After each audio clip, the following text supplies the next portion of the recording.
Welcome everyone. इस video में एक इलेक्ट्रॉनिक्स का क्वेश्चन करेंगे। इलेक्ट्रॉनिक्स का क्वेश्चन ये CSR नेट दिसंबर 2017 में आया था, सेक्शन सी का एंड 5 मार्क्स का क्वेश्चन था। ओके, बहुत इजी क्वेश्चन आया था, 63rd नंबर है इसका। एंड क्वेश्चन पेपर डिस्क्रिप्शन में आप ले लेना और वहाँ से देख लेना। क्वेश्चन ये जो है आपकी स्क्रीन पे भी आ जाएगा। क्वेश्चन है in the circuit given below. ये सर्किट दे रखा है एंड इसमें जो D1 and D2 are the two silicon diodes. ये दोनों सिलिकॉन डायोड्स है विद द सेम करेक्टरिस्टिक्स, तो दोनों सेम ही है। If the forward voltage drop of a silicon diode is 0.7 volt, forward bias जो वोल्टेज ड्रॉप है वो 0.7 वोल्ट है, then the value of current I1, ये करंट I1 है प्लस ID1 ये है इस। सम ऑफ करंट्स बताना है I1 और ID1। ये एक बारी मैं सर्किट यहाँ पे दोबारा बना दूंगा। सर्किट एक बार दोबारा बना देते हैं। यहाँ पे रेजिस्टर लगा है and this is 1 kilo ohm का रेजिस्टर है एंड यहाँ पे एक बैटरी है और इसका ये पॉजिटिव टर्मिनल है, ये नेगेटिव टर्मिनल है एंड 10 वोल्ट की बैटरी है and this is grounded. And यहाँ पे हमने दो डायोड्स लगाए हैं, बोथ आर इन पैरेलल। ये बैटरी के पैरेलल में है ये दोनों डायोड्स, ऐसे दोनों डायोड्स लगा रखे हैं एंड दिस होल यहाँ पे V0 आउटपुट वोल्टेज ले रहे हैं। ठीक है, इसका तो कोई फंक्शन नहीं है वैसे। एंड करंट जो I1 यहाँ पे है एंड ID1 यहाँ पे है, ये D1 डायोड है, ये D2 डायोड है एंड ID2 यहाँ पे है। हमें सम ऑफ करंट्स बताना है I1 प्लस ID1। ठीक है, सम ऑफ करंट्स इन दोनों का I1 प्लस ID1 इन दोनों का बताना है। नाउ इसके लिए हम सबसे पहले क्या करेंगे, एक तो हमें वोल्टेज ड्रॉप दे रखा है, forward bias voltage drop.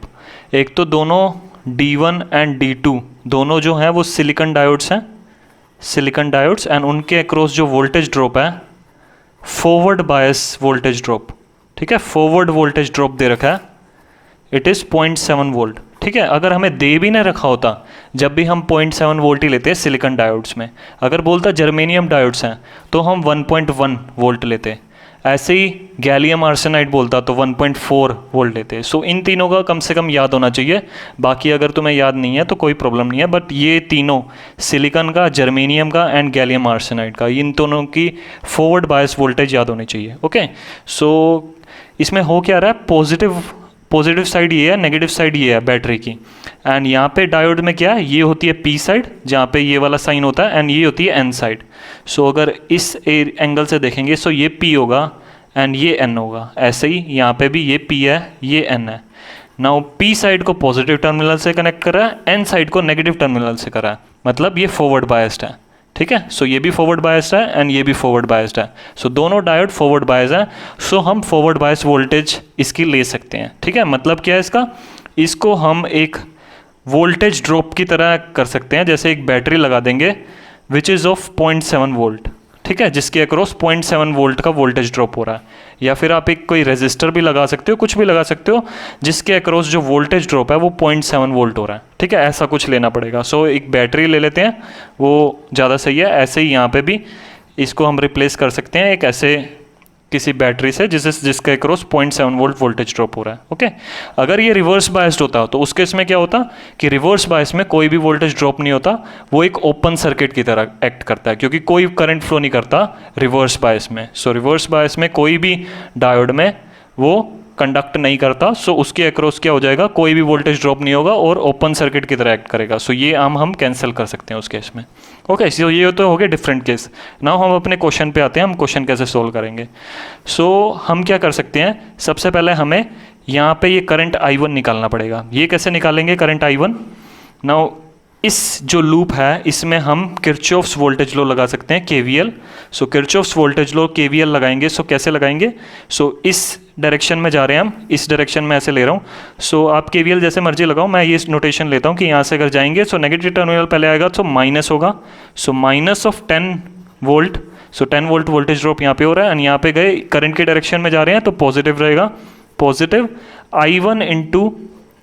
I1 into यहाँ पे वोल्टेज ड्रॉप हो रहा है I1 इंटू 1 किलो ओम, I1 इंटू 1 किलो ओम का वोल्टेज ड्रॉप प्लस यहाँ पे जो वोल्टेज ड्रॉप हो रहा है। यहाँ पे क्या पॉजिटिव साइड P पहले आएगी, यहाँ पे भी प्लस आ जाएगा एंड यहाँ पे वोल्टेज ड्रॉप हो रहा है 0.7 वोल्ट का। एंड यहाँ पे रिटर्न करके नेगेटिव पे, so that will be equal to 0। बस इतना ही वोल्टेज ड्रॉप हो रहा है इस पूरे लूप में। सो ये इक्वेशन बन गई हमारी KVL की। सो इससे हम निकाल सकते हैं। ओके, सो इसको निकालेंगे। सो ये हो जाएगा माइनस ये ऐड करेंगे, so minus 9.3 volt and plus I1 1 kilo ohm, ये है 1 kilo ohm, that will be equal to 0। So I1 आ जाएगा 9.3 volt by 1 kilo ohm and that will be 9.3 milli amps. ठीक है, सो ये हमारा I1 आ गया। नाउ I1 हमें पता चल गया कि 9.3 मिली एम्प्स करंट है, ये 9.3 मिली एम्प्स करंट है। सो हो क्या रहा है, 10 वोल्ट जो था यहाँ पे उसका वोल्टेज ड्रॉप। सो मैं इसके अक्रॉस भी वोल्टेज ड्रॉप एक बार आपको बता देता हूँ कैसे निकालेंगे। सो इसके अक्रॉस जो वोल्टेज ड्रॉप हो रहा है रेजिस्टर के across VR, which is I into simply current वो लगा रहा हूँ ohm's law, V is equal to IR। So resist I into R and I1 हमने निकाल लिया, it is 9.3 milli amps and resistance है 1 किलो ओम का and that will be 9.3 volt. So 9.3 volt का जो वोल्टेज ड्रॉप है इस resistor के अक्रॉस हो रहा है। ठीक है, 9.3 वोल्ट का रेजिस्ट। सो ये जो 10 वोल्ट की बैटरी थी इसका जो 9.3 वोल्ट है यहाँ पे ड्रॉप हो गया एंड बाकी जो 0.3 वोल्ट है वो यहाँ पे ड्रॉप हो गया। ठीक है, सो ये सेटिस्फाई कर रहा है इस चीज़ को। नाउ हम क्या करेंगे, हमें अब निकालना है ये करंट, यहाँ पे जो करंट फ्लो कर रहा है। नाउ यहाँ पे जो करंट फ्लो कर रहा है, यहाँ पे जो I1 है, सो ID1 यहाँ पे चला गया। ठीक है, इस नोड से करंट डिवाइड हो रहा है, ये जो नोड है यहाँ पे इस करंट यहाँ से करंट डिवाइड हो रहा है। सो ID1 यहाँ पे चला गया, बचा कितना I1 माइनस ID1। सो I1 माइनस ID1 यहाँ पे गया एंड यहाँ पे कितना चला गया ID2 एंड ये एक ओपन ब्रांच है। सो ओपन ब्रांच में तो कहीं पे करंट फ्लो नहीं करता। सो सारा जो ये I1 माइनस ID1 है ये यहाँ पे फ्लो कर रहा है, मतलब जो ID2 है ये है ID2 के इक्वल। सो I1 में से ID1 यहाँ पे गया एंड बचा हुआ ID2 वो यहाँ पे चला गया। ठीक है, सो हम यहाँ पे KCL लगा सकते हैं, which is called Kirchhoff's current law, KCL। So Kirchhoff's current law अगर हम लगाएंगे, किरचॉफ्स करंट लॉ, सो उसके अकॉर्डिंग क्या हो जाएगा यहाँ पे, डैट इस नोड पे मैं किरचॉफ्स करंट लॉ लगा रहा हूँ। सो जितना करंट आया I1 करंट आया था एंड गया कितना ID1 प्लस यहाँ पे जो बाकी गया ID2। So I1 will be equal to ID1 plus ID2। So इतना पता समझ में आ गया।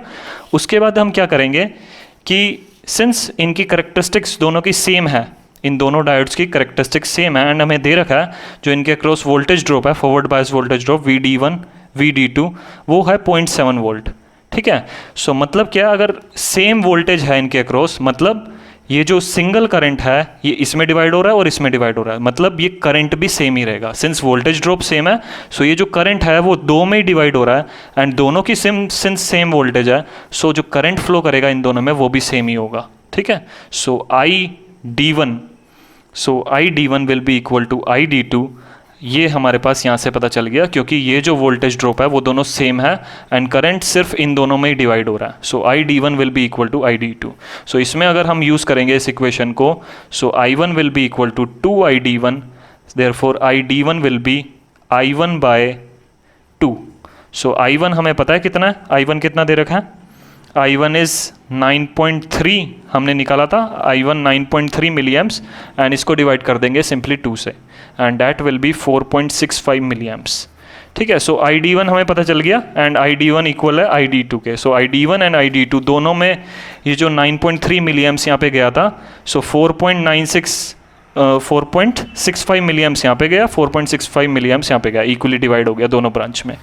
ओके, सो नाउ हमें सम बताना है। सो क्वेश्चन में ध्यान से देखना, सम ही पूछा है तो हमें सम ही बताना है। यहाँ पे मेन मिस्टेक कर देते हैं बच्चे कि वो नहीं देख पाते लास्ट में हमें क्या बताना है। ठीक है, लास्ट में हमें जो बताना है वो है sum I1 plus ID1 and that will be equal to 9.3 plus 4.65 milli amps and that will be equal to 13.95 milli amp. So ये इसका आंसर हो जाएगा। ठीक है, 13.95 मिली एम्प्स इसका आंसर हो जाएगा एंड इन ऑप्शंस में से थर्ड ऑप्शन में यही दे रखा है 13.95 मिली एम्प्स। सो ओके, सो आप यही मार्क करना है। सो मैंने काफ़ी इसके वेरिएशंस भी बता दिए, कैसे कैसे क्वेश्चन आ सकता है। सिलिकॉन डायोड की जगह कुछ और दे सकता है, रिवर्स बायस में दे सकता है, ऐसे ही क्लिपर्स में भी होता है, क्लिपर्स एंड क्लैपर्स में भी क्वेश्चन आता है। सो आप इलेक्ट्रॉनिक्स का क्वेश्चन बहुत ईजिली कर सकते हो अगर आपको ये सारा कंसेप्ट पता है, डायोड्स का, बेसिकली डायोड्स का जो प्रिंसिपल है वो सारा पता है, तो आप इजीली ये क्वेश्चन कर पाओगे। Okay, so thank you.